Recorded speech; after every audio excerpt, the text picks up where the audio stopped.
Bismillahirrahmanirrahim. Assalamualaikum warahmatullahi wabarakatuh. Waalaikumsalam warahmatullahi wabarakatuh. Alhamdulillahi hamdan katsira tayyiban mubarakan fih kama yuhibbu rabbuna wa yarda. Asyhadu an la ilaha illallah wahdahu la syarika lah wa asyhadu anna Muhammadan abduhu wa rasuluh sallallahu alaihi wa ala alihi wa sahbihi wasallam. Ayyuhal ikhwatal kiram, sidang pendengar Radio Syiar Tauhid Aceh, semoga Allah Subhanahu wa taala berahmati kita yang mendum dan Allah Azza wa Jal gepampun dosa-dosa kita yang mendum yang kali kita yang pegat di wate-wate yang telah lalu. Di malam berbahagianya, Lun Tuan ingin sebutkan tentang sebuah kisah yang masyhur yang mungkin kali kita yang dengar mendum, namun hana pupu untuk tengok ulang becut dan tecok pelajaran-pelajaran yang tersimpan dalam kisah yang akan dia sebutkan. Kisah yang akan dia bahas malam ini adalah kisah Abu Talib. Abu Talib adalah paman Nabi sallallahu alaihi wasallam. Beliau merawat Rasulullah sallallahu alaihi wasallam dari umur 8 tahun.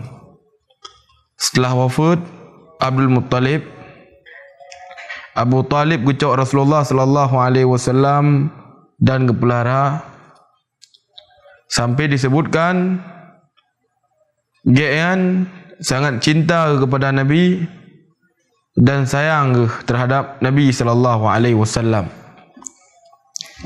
Waktu Rasulullah sallallahu alaihi wasallam kedakwahkan Islam pada saatnya,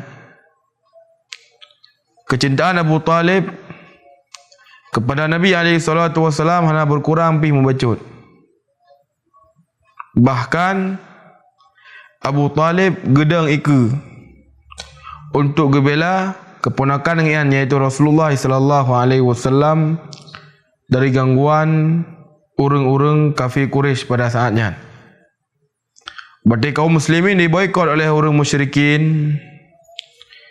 Abu Talib gemeh keluarga ke, kemudian getenggai bak sabuh lembah pada saat kaum muslimin inan tenggai karena diboikot oleh kaum musyrikin.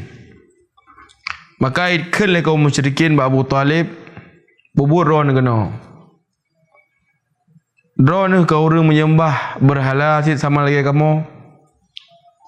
Maka kejauh oleh Abu Talib, lun han sanggup lun kalian pu yang awak ron begat kepada keponakan lun. Padahal Abu Talib pada saatnya menytinggai di Mekah bersama dengan gerombolan kaum musyrikin, maka hana meleleh karena keadaan kaum muslimin. Namun karena haid kekalian kiban penindasan yang dilakukan oleh kaum musyrikin kepada Rasulullah sallallahu alaihi wasallam, sehingga keadaan gedenggai pada sebuah lembah bersama dengan Rasulullah sallallahu alaihi wasallam dan kaum muslimin pada saatnya. Kecintaan yang betul-betul mengakar yang dimiliki oleh Abu Talib kepada Nabi alaihi salatu wasallam, sehingga Nabi alaihi salatu wasallam betul-betul berharap agar Abu Talib nyo tamu dalam Islam, agar Abu Talib nyo gepu-betul pu yang gemeli Rasulullah sallallahu alaihi wasallam. Sehingga di saat Abu Talib sakit yang mengantarkan kepada kematian kan, Nabi alaihi salatu wasallam betul-betul sangat berharap sehingga gejak Abu Talib pada saatnya. Maka di samping Abu Talib karena Abdullah bin Abi Umayyah dan Abu Jahal, orang kafir Quraisy pada saatnya. Abu Jahal sebagaimana kali dari pemendung, orang yang sangat membenci Islam dan kaum muslimin. Jadi Nabi SAW karena berharap Abu Talibnya agar terima dalam Islam, gekun de ba Abu Talib, ya am qul la ilaha illallah kalimatun uhajju laka bika indallah. Wahai paman lun, ucapkan kalimat la ilaha illallah yang dengan kalimatnya lun akan berhujah di depan Allah Subhanahu wa taala. Pada saatnya Abu Jahal dan Abdullah bin Abi Umayyah gekun atargabu millata Abdul Muttalib. Wahai Abu Talib, pu kehron bengih terhadap agama Abdul Muttalib. Maka Nabi SAW pun gulang, wahai paman lun, ucapkan kalimat la ilaha illallah yang dengan kalimatnya lun akan berhujah di depan Allah Azza wa Jal. Namun Abu Jahal dan Abdullah bin Umayyah pun dijawab dengan jawaban yang sama, dikelam Nabi SAW, dikelam Abu Talib dengan perkataan yang sama. Atargabu millata Abdul Muttalib, pu kehron bengih terhadap agama Abdul Muttalib. Wahai Abu Talib, itu agama menyembah berhala. Sehingga Nabi pun ngulang, Abu Jahal dan Abdullah bin Umayyah pun ngulang. Dan akhirnya Abu Talib mati di atas agama kesyirikan, mati di atas agama bapa rian, iaitu Abdul Muttalib, agama menyembah berhala. Rasulullah sallallahu alaihi wasallam kemudian gekun, la astaghfiranna lak ma lam unha anka. Lun akan laki ampunan ba Allah Azza wa Jal sampai Allah Subhanahu wa taala getham lun, gelarang lun. Maka pada saat Allah Azza wa Jal keputusan ayat, maka nalin nabi wal ladzina amanu ayastaghfiru lil musyrikin walau kanu lil qurba. Dah nas pantahji bagi sira nabi dan urang-urang beriman untuk berdoakan ampunan kepada urang-urang kafir, meskipun orang lah karib kerabat, orang yang tongian. Dan Allah Azza wa Jalla keputusan ayat tentang kejadiannya, innaka la tahdi man ahbabta walakinnallaha yahdi man yasha. Sesungguhnya engkau wahai Muhammad tidak bisa memberikan hidayah kepada orang yang engkau cintai, dan Allah Subhanahu wa taala memberikan hidayah kepada orang-orang yang Allah Azza wa Jal kehendaki. Kisah yang luar biasanya, dia cocok dalam ni pada-pada bawah faedah. Di antara pelajaran yang kita cocok dari kisahnya, yang pun adalah hidayahnya mandum ba Allah Subhanahu wa taala. Abu Talib kiban to dua dengan Nabi. Gekalan kiban akhlak mulia Nabi, karena dari ubul gekon Nabi SAW ka bersama dua dengan Abu Talib. Gekalan kiban kejujuran Nabi, gekalan kiban akhlak mulia Nabi. Kemudian betul-betul itu dua dengan Nabi SAW. Namun hang dama dalam Islam. Karena wujud, karena hidayahnya mandum Allah Azza wa Jal. Terkadang dia kalian na urang berurat, namun Allah Subhanahu wa taala berikan hidayah kepada kalian. Allah Azza wa Jalla getuk hati kalian sehingga kalian menjadi orang yang paling god, orang yang sangat-sangat jeroh. Waktu perang Uhud, Nabi SAW beliau betul-betul sangat bersedih karena wafat waktu perang Uhud sahabat-sahabat yang doa Nabi, Hamzah, Abdullah bin Ujash dan sahabat-sahabat yang lain. Rasulullah sallallahu alaihi wasallam sehingga betul-betul sedih. Waktu ke salat subuh disebutkan beliau membaca kunut nazilah. Nabi alaihi salatu wasallam membaca kunut nazilah. Beliau mendoakan laknat kepada pemuka-pemuka kafir Quraisy pada saatnya. Disebutkan Nabi SAW kan Allahu la'nal fulan wa la'nal fulan wa la'nal fulan. Ya Allah, laknat si fulan, laknat si fulan, laknat si fulan. Seorang yang laknat oleh Nabi SAW yang pun adalah Suhail bin Amr, kemudian Haris bin Hisham, dan kemudian Safwan bin Umayyah. Dalam riwayat yang lain disebutkan tiroti urunji adalah Abu Sufyan bin Harb radhiyallahu an. Kemudian Allah Azza wa Jalla berfirman ayat laisa laka min amri syai'un. Nyo perkara hana campur tangan ron sedikit pun, wahai Muhammad. Allah Subhanahu wa taala gepedon ayatnya. Allah Azza wa Jalla yang paling depu tentang kiban akhir kehidupan sira urang. Orang yang doakan laknat oleh Nabi sallallahu alaihi wasallam mampu ke dalam Islam. Kalau tak secara logika dia, mungkin nama Islam dia. Kepergunakan kepergunakan daripada apa yang miliki untuk perang Islam. Bahkan rela mati untuk membela daripada agama berhala. Namun karena hidayah benar Allah Subhanahu wa taala, Allah Azza wa Jalla berikan kepada orang yang Allah Subhanahu wa taala kehendaki. Adapun sirah sahabat yang doakan oleh Nabi yang pun adalah Suhail bin Amr. Suhail bin Amr radhiyallahu ta'ala anhu, sebagaimana disebutkan oleh para ulama bahwasanya dia merupakan salah satu orang yang tertawan di perang Badar. Jadi pada peluru kaum musyrikin pada saat ditawan oleh Rasulullah sallallahu alaihi wasallam dan para sahabat. Maka Umar bin Khattab ketika kalian Suhail bin Amr kerana Suhail bin Amr betul-betul sangat cara dalam berkhabar, sehingga pergunakan kepandaian dalam berbicara untuk memprovokasi orang-orang musyrik agar diperang Rasulullah sallallahu alaihi wasallam dan para sahabat. Ketika kalian oleh Umar bin Khattab, Suhail bin Amr kekele Umar, Rasulullah, ya Rasulullah, Nabi izin kepada Allah untuk cabut daripada gigi Suhail bin Amr agar baiklah dipergunakan mulut untuk diprovokasi orang-orang musyrik agar diperang Islam. Maka kekele Nabi alaihi salatu wasalam, baik, mungkin saja gigian kelak akan membuat orang senang. Kemudian berlalulah kejadian perang Badar. Suhail bin Amr kepilih oleh Rasulullah dan kepilih oleh Nabi ke ketaubat yang berdasarkan, bahkan gian dipergunakan kesempatan kedua untuk perang Islam dan kaum muslimin.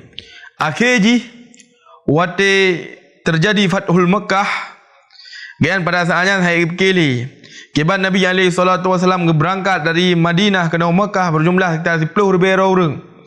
Dan pada saat perlawanan cuma sedikit, Allah Azza wa Jalla langsung menjadikan Makkah sebagai wilayah kaum muslimin pada saatnya.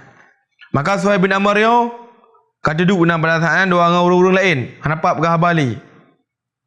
Maka Nabi sallallahu alaihi wasallam hana gecok dendam, hana gepoh mati, ataukah hana ilanya dan semisal Nabi alaihi salatu wasallam kebidin untuk berangkat dan orang-orang musyrik yang lain.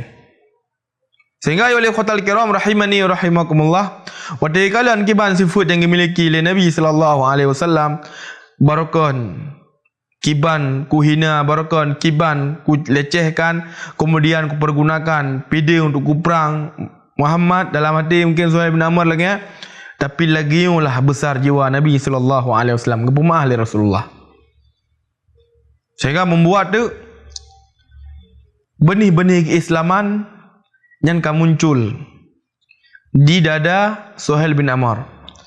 Kemudian dalam kejadian perang Hunain gejuk unta oleh Nabi alaihi salatu wasallam dan akhirnya damai dalam Islam. Dan waktu dalam Islam betul-betul ikut keislaman sampai disebutkan apabila Nabi alaihi salatu wasallam ngutus salah satu daripada orang yang menyampaikan ilmu kepada kaum muslimin, tapi kejap berpuasa jemaat, kemudian sembahyang jemaat, melakukan amal subhanallah luar biasa. Sampai disebutkan waktu saat sebagian manusia kaum murtad lewafat Nabi, Suhail bin Amr radhiyallahu ta'ala anhu gedeng, kemudian kepegah bapa penduduk Mekah, wahai penduduk Mekah, orang ron merupakan orang yang paling jula, yang paling telat dalam Islam. Baik sampai orang-orang menjadi orang yang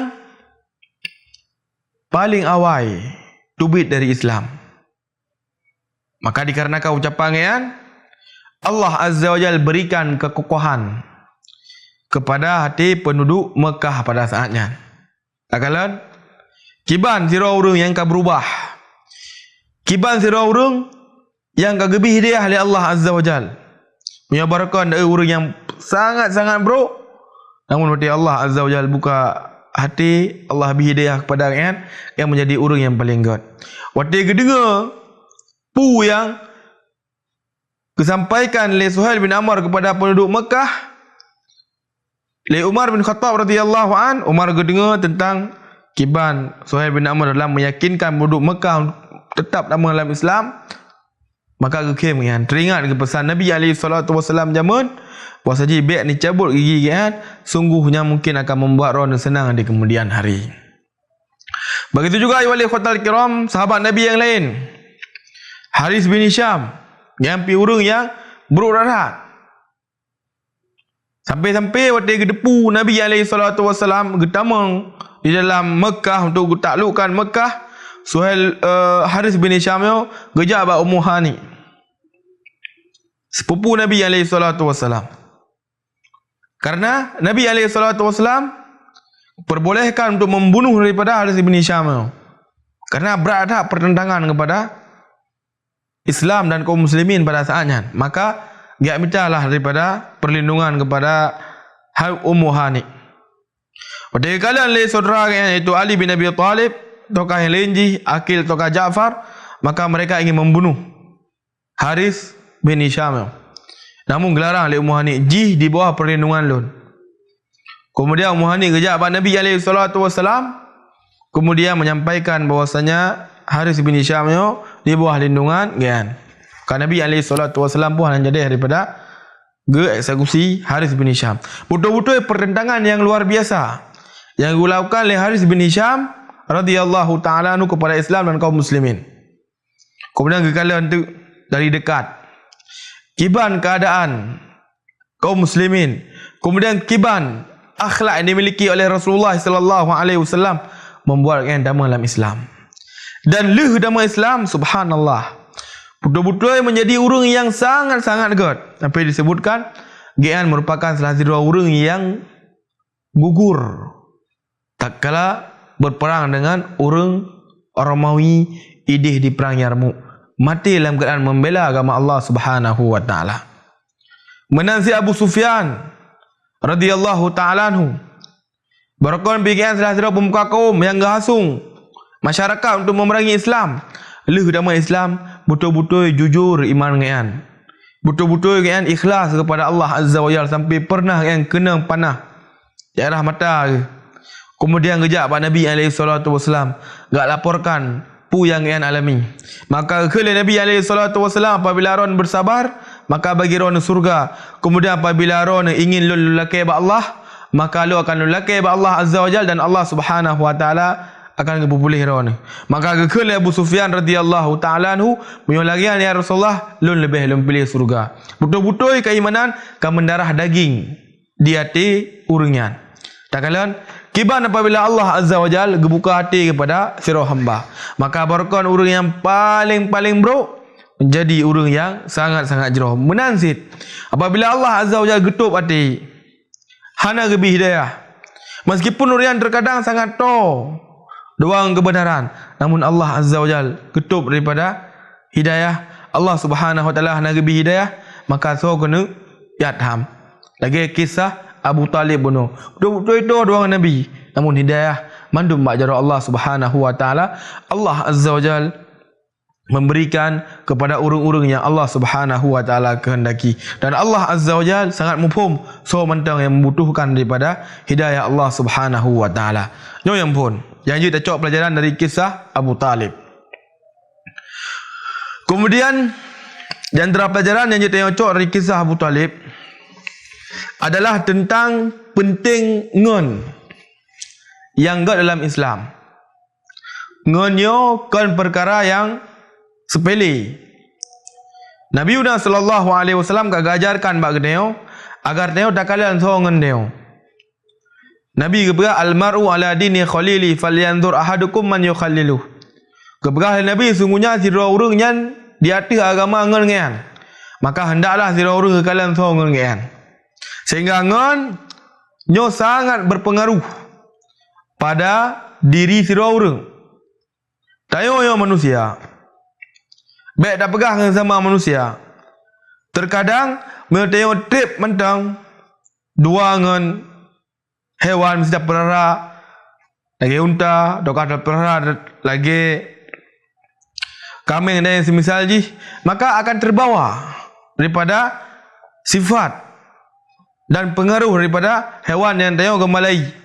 Sehingga Nabi SAW mengatakan keangkuhan dan kesombongan yang nak urung-urung yang pelihara unta. Adapun as-sakinah, ketenangan yang nabak daripada urung perara kambing. Sehingga lagi lembagah penuh. Bahwasanya jiwa tengok sangat mudah terpengaruh dengan urung yang ada di samping tengok. Sehingga hati-hati bagi kita yang untuk tak pilih ngon. Terkhusus bagi kita yang urung Islamnya betul-betul harus saya perhatikan. Karena padip le na urung yang hancur karena waktu dipilih dengan salah. Kemudian padip le na urung yang jeroh karena dipilih dengan yang god. Jangan sebagian para ulama kata bahawa saji jiwa tengok yang lebih maksudnya ngon yang god yang lebih hebat daripada jiwa tengok sendiri. Bujur benar karena jiwa tengok yang mengajak kepada hal-hal yang god, adapun ngon yang god yang mengajak kepada kebaikan. Sehingga sebagian para ulama jaman apabila merumpak ngon ke yang malim-malim yang jauh-jauh, maka orang teringat kepada akhirat. Kemudian terkadang menyokak gua rumah, maka sebagian orang pun tua dan kembali teringat kepada perkara-perkara dunia. Ayyuhal ikhwatal kiram rahimani wa rahimakumullahu jami'an. Sehingga jidra orang hendak aji kekalan ngon yang god. Dikarenakan terkadang apabila jidra orang memiliki ngon yang god, dia akan ditarik dan akan dilakukan daripada pu yang dipegat lengannya. Ino dia kita pilih ngon yang god yang malim, yang jemaat ibadah, yang jemaat jabut. Maka terkadang dia pi akan tak ikut pu yang pegat. Karena terbawa dia. Menansit apabila dia tak minta ngon yang buruk, maka agak lagi buruknya. Yang berkam ke dia nak ada salat, nak ada puasa, nak ada main urung buruk, salat hanali, puasa hanali. Dan nyo lu tak kalian bak kehidupan danyo sendiri. Sehingga tak ulang ketik buat sejingon yang sangat-sangat berpengaruh. Disebutkan dalam sebuah riwayat salah sirah sahabat Nabi yang bernama Abu Darda radhiyallahu an, sebelum agama Islam, yang orang kaya di Mekah pada saatnya atau di Madinah. Sebelum agama Islam, yang sirah orang kaya, orang lepeng, yang nangon ke Abdullah bin Rawahah. Abdullah bin Rawahah yang agama Islam. Agama Islam. Sehingga gajah Abu Darda agama Islam, nama Abu Darda ngetim lah pada saatnya. Kemudian di bab Sabahuro, gajah ada Abdullah bin Rawahah kepada rumah Abu Darda. Kemudian keteng bab permohonan ho ke Abu Darda, maka bergam dari gede deh. Atik mungkin aku. Kalau kali permohonan piu, jut. Tamu dalam rumah, kemudian permohonan gajah orang lain. Maka Abdullah bin Rawahah kekalian na sabah patung. Ya Abu Darda betul-betul jaga patung yang gebuh menyewangi. Kok aja pergelih habis patung kan. Maka gecok tu li Abdullah Rawahah gepok pancu. Kemudian berangkat. Getamanglah isteri Abu Darda, maka kekalian patung yang kancu. Yang berkong ibadah yang kancu. Maka gemuk dengan Go Abu Darda ini pasai maka kekalian bahawa saya patung yang kancu. Langsung pada saatnya Abu Darda berfikir apabila hanya memang Tuhan tentu jijik selamat roy, namun karena bukan Tuhan, karena cuma berhala benda mati, tak pegang selamat agak meroh selamat. Dan ketemulah Islam kan. Kalian jiban pengaruhan bagi kehidupan seorang. Menansit menyongon dalam melakukan ketaatan yang video akan terpengaruh. Yang disebutkan salah sidro khalifah yang bernama Sulaiman bin Abdul Malik, gayanyo OTGE menjadi raja, kejadikan ngon-ngon gayan para ulama. Dan raja so Umar bin Abdul Aziz rahimahullahu ta'ala. Umar bin Abdul Aziz ni sirah ulama dan sirah khalifah. Disebutkan bahawa sering Umar bin Abdul Aziz pergi nasihat kepada Sulaiman bin Abdul Malik. Tapi disebutkan pernah suatu ketika di padang Arafah, Sulaiman bin Abdul Malik betul-betul senang hati pada kalau kaum muslimin yang semakin le dengan hukum di Arafah. Maka Umar bin Abdul Aziz rahimahullah ta'ala kata, wahai khalifah, nyo rayo urangnya rakyat roh ni. Sehingga mungkin saja orang yang ketuntut roh yang di Allah Subhanahu wa taala.